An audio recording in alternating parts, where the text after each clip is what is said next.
مذہب للہ، سب سے خوبصورت مذہب وہ دین اسلام ہے۔ ان الدین عند اللہ الاسلام۔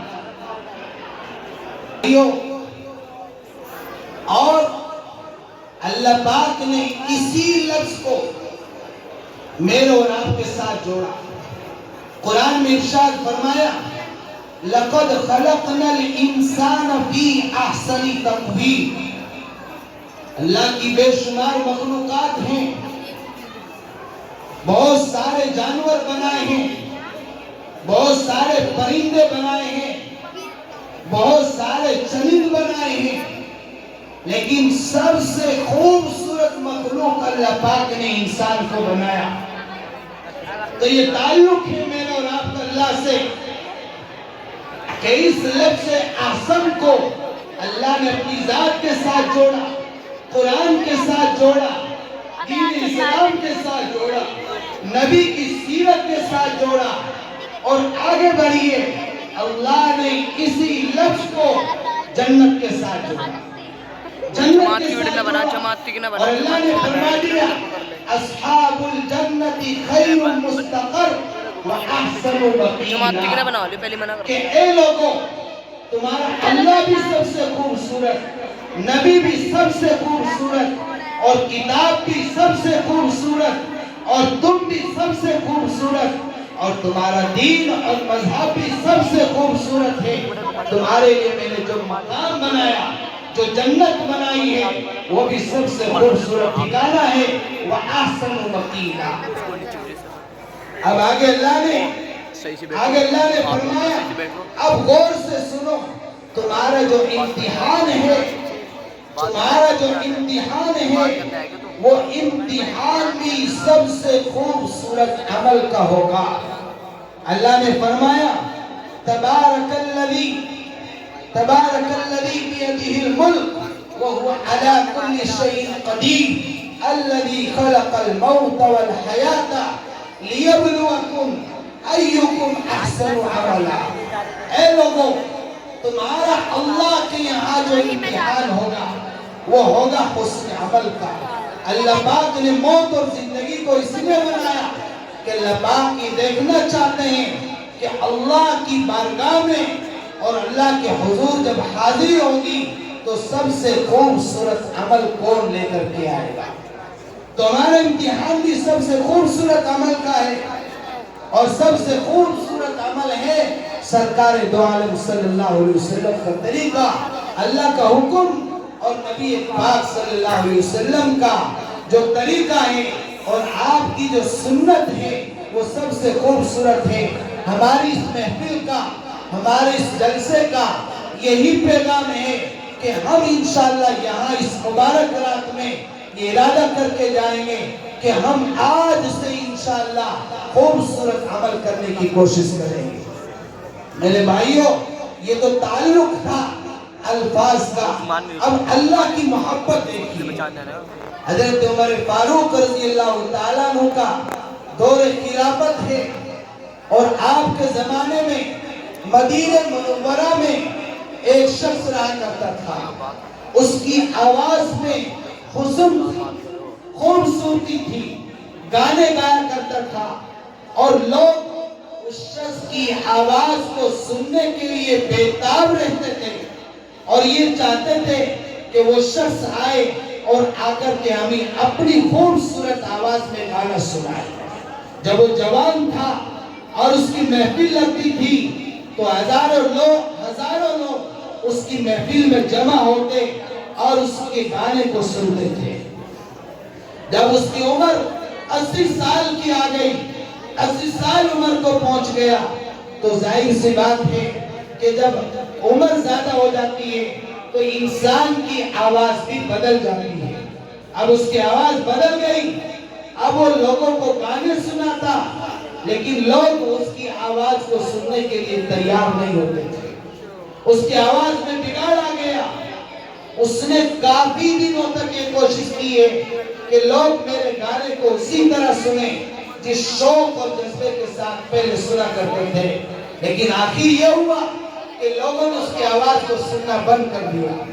اب وہ جنگل میں چلا گیا، ساری زندگی گانا گایا اور ساری زندگی لوگوں کو گانے سنائے اپنی خوبصورت آواز میں.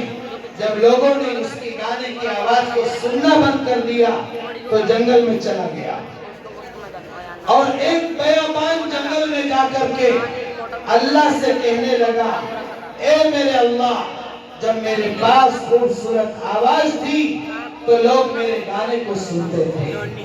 آج میری آواز تبدیل ہو گئی ہے, اب لوگ میری آواز کو سننے کے لیے تیار نہیں ہے. اے اللہ سارے لوگوں نے مجھے چھوڑ دیا ہے, اب میں اتنا گناہگار ہوں, سیاکار ہوں, خطاکار ہوں. آج اس جنگل میں تیرے سوا میری آواز کو کوئی نہیں سنتا. میرے بھائیوں رو رہا تھا, گڑ گڑا رہا تھا, دل بلا رہا تھا اور شرمندہ تھا اور ساری زندگی گانے گا کر اللہ کی بارگاہ میں نادم و شرمندہ ہو کر کے اللہ سے عرض کر رہا تھا اے اللہ اس پرانی آواز کو اور اس بدصورت آواز کو اب تیرے سوا کوئی نہیں سن سکتا. اللہ سے لوگ لگائی.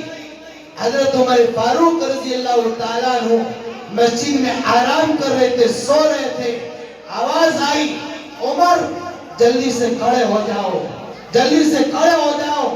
میرا ایک بندہ جو مجھ سے بچھڑ گیا تھا, میرا ایک بندہ جو مجھ کو بھول گیا تھا, میرا ایک بندہ جس کا تعلق مجھ سے ختم ہو گیا تھا, جو 80 سال میری نافرمانی کر کے آیا ہے, جو 80 سال گانے گا کر کے آیا ہے, جو 80 سال تک لوگوں کو گانے سناتا رہا, آج وہ شرمندہ ہو کر میرے سامنے آ کر کے توبہ کر رہا ہے.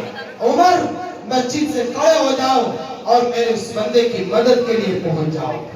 میرے بھائیوں حضرت عمر فاروق رضی اللہ تعالیٰ عنہ مسجد سے نکلے اور جنگل کی طرف دوڑے اور اس آدمی کو دیکھا, اس کو آواز لگائی. جب اس کو آواز لگائی وہ گھبرا گیا کہ امیر المؤمنین حضرت عمر فاروق رضی اللہ تعالیٰ عنہ تشریف فرما ہے, آج تیری خیر نہیں, معلوم نہیں میری کتنی پٹائی کریں گے. شرمندہ ہو گیا اور وہاں سے بھاگ گیا.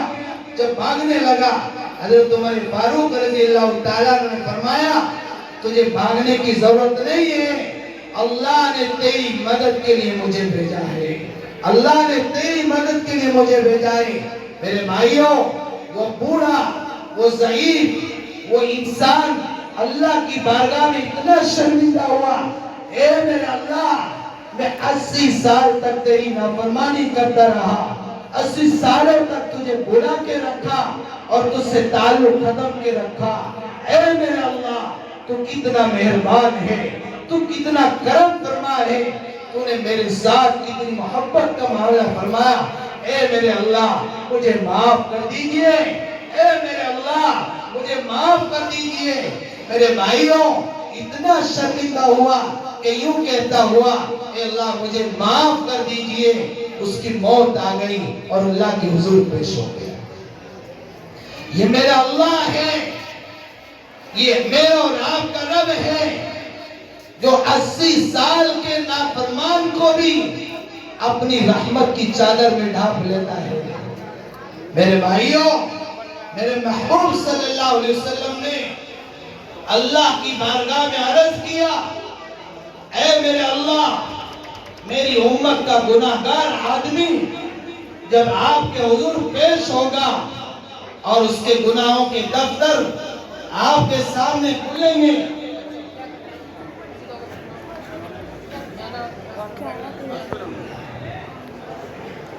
میرے بھائیوں اللہ کی محبت دیکھیے, اللہ کا پیار دیکھیے جو میرے اللہ نے میرے ساتھ کیا اور آپ کے ساتھ کیا ہے. کسی ولی کی محبت نہیں بتا رہا ہوں, کسی کتب اور ابدال کی محبت کو نہیں بتا رہا ہوں, گناہگار بندوں کی محبت بتا رہا ہوں کہ میرا اللہ گناہگار بندوں سے کیسی محبت فرماتا ہے. سرکار دو عالم صلی اللہ علیہ وسلم نے عرض کیا اے اللہ میری امت کا گناہگار جب سارے نبیوں کے سامنے آپ کے سامنے آئے گا اور اس کے گناہ کو کھولا جائے گا. اس گناہ کے کھولنے کے وقت اس کا باپ وہاں موجود ہوگا, اس کی ماں بھی موجود ہوگی, اس کا بھائی بھی موجود ہوگا, اس کے تعلق والے, اس سے محبت کرنے والے بھی موجود ہوں گے, اور میری امت کا گناہگار آپ کے سامنے پیش کیا جائے گا. اپنے گناہوں کے دفتروں کو دیکھ کر, اپنے نامہ اعمال کو دیکھ کر شرمندہ ہوگا. اے اللہ, میں چاہتا ہوں کہ اپنی امت کے گناہگار کو تنہائی میں لے جاؤں اور بس محمد صلی اللہ علیہ وسلم ہو اور میری امت کا گناہگار آدمی ہو, اور بس محمد اس کا تنہا بیٹھ کر کے حساب و کتاب لے لے. میں نہیں چاہتا کہ میری امت کا گناہگار آدمی ساری انسانیت کے سامنے شرمندہ ہو.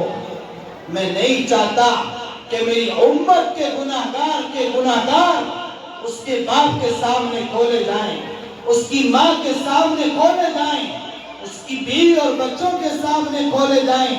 اے اللہ, میں چاہتا ہوں تنہائی میں چلا جاؤں اور اپنی امت کے گناہگار آدمی کا حساب و کتاب میں تنہا لے لوں.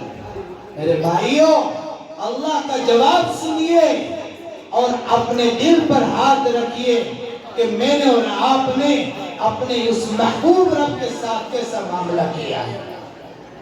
میرے اللہ نے محبوب عالم صلی اللہ علیہ وسلم سے فرمایا, اے میرے محبوب, جب آپ کی امت کا وہ گناہگار آپ کے سامنے جائے گا اور اس کے گناہ آپ کے سامنے کھلیں گے, اس کے گناہوں کے دفتر آپ کے سامنے کھولے جائیں گے, وہ آپ کا امتی ہے, آپ اس کے نبی ہیں, اس کے گناہوں کی وجہ سے وہ شرمندہ ہوگا, آپ کے سامنے بھی شرمندہ ہوگا. اے میرے محبوب, میں نے آپ کی امت کے ساتھ وہ لال کھلائے ہیں, میں نے آپ کی امت کے ساتھ وہ محبت کا معاملہ کیا ہے, میں نے آپ کی امت کے ساتھ ایسا تعلق بنایا ہے. میرے محبوب, میں نہیں چاہتا کہ آپ کی امت کا وہ گناہگار آدمی آپ کے سامنے شرمندہ ہو. سن میرے محبوب, میں آپ کی امت کے اس گناہگار آدمی کو اپنی رحمت کی چادر میں لے جاؤں گا, اور بس تنہا تیرا رب ہوگا اور میرا وہ گناہگار بندہ ہوگا. میں نہیں چاہتا کہ میرے محبوب کی امت کے گناہگار کے گناہ میرے محبوب کے سامنے کھولے جائیں. بھائیوں, یہ میرے اللہ نے محبت کی ہے, میرے ساتھ کی ہے, آپ کے ساتھ کی ہے. اس لیے خواجہ عزیز الحسن منظوم رحمت اللہ علیہ نے فرمایا, اللہ کی ذات کی طرف اشارہ کرتے ہوئے, ایک کیا تم سے محبت ہو گئی, ساری دنیا سے وحشت ہو گئی. ایک کیا اللہ کی طرف اشارہ کر کے کہا, ایک کیا تم سے محبت ہو گئی, ساری دنیا سے وحشت ہو گئی, ہر تمنا دل سے رخصت ہو گئی. اب تو آجا, اب تو خلوت و تنہائی ہو گئی. یعنی اللہ کی محبت کا اب یہ دل عرش بن جانا چاہیے کہ اس دل کے اندر اللہ کی محبت اور اللہ کے رسول کی محبت کے سوا کسی کی محبت نہ رہے. میرے بھائیوں, یہ میرے اللہ نے آپ کے ساتھ اور میرے ساتھ محبت کا معاملہ فرمایا. قبل اس کے کہ میں شب برات کی فضیلت آپ سے سناؤں, اللہ کی محبت میں ایک اور حدیث قدسی آپ کے سامنے رکھ رہا ہوں. اللہ تبارک و تعالیٰ نے ایک حدیث قدسی ہے. حدیث قدسی کا مطلب یہ ہے کہ اس میں بات اللہ کی ہے, الفاظ رسول اللہ صلی اللہ علیہ وسلم کے. اللہ نے فرمایا, اے میرے بندے, ساری دنیا کے ساتھ آپ نے تعلق بنا کے دیکھا, اپنے باپ سے تعلق بنا کے دیکھا, اپنی ماں سے تعلق بنا کے دیکھا, دوستوں سے تعلق بنا کے دیکھا, پڑوس میں تعلق بنا کے دیکھا, مدارس کے احباب سے تعلق بنا کے دیکھا، جماعت کے احباب سے تعلق بنا کے دیکھا، غرض یہ کہ ساری دنیا سے تو نے تعلق بنا کے دیکھا اور یہ کوشش کی ہے کہ دنیا کے لوگوں سے میں وفا کر کے دیکھوں، لیکن سارے انسانوں سے آپ نے بے وفائی کو پایا۔